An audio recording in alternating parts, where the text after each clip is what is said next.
इमली घोटावे खातिर आइल बाड़ा त का कर ले आइल बाड़ा? अरे हाँ आइल बाना तो तनी इनका जेबवा तो चेक करा। अरे ए मोहिनी देखा त तनी छुच्छे हाथ त ना आइल बाड़न।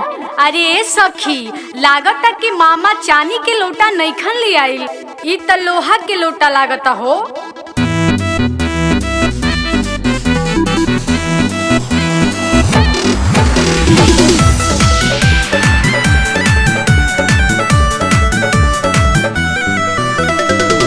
हरियर का सैली हरियर पान रे बंदे आए हाय।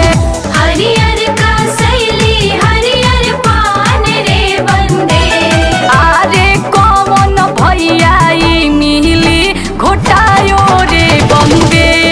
अरे कौन भैया ई मिली घोटायो रे बंदे। साझही से घर में लुकायो रे बंदे आए हाय। सजही से घर में लुकायो रे बंदे। बंदे पाकिट में के रुपिया चोरायो रे बंदे। बंदे पाकिट में के रुपिया चुरायो रे बंदे। बहिनी के साड़ी नाले आयो रे बंदे आए हाय। बहिनी के साड़ी नाले आयो रे बंदे। अपना पापा के नामावा डुबायो रे बंदे। अपना पापा के नामावा डुबायो रे बंदे।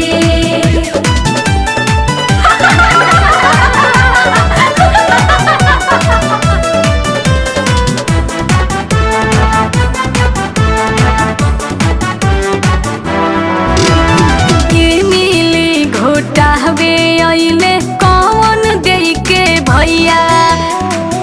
मिली घोटावे अइले कवन दई के भैया। अरे गिर गइले रुपिया लाजाई गइले भैया। अरे गिर गइले रुपिया लजाई गइले भैया। घोरियावा घोरियावा कौन देई के भैया।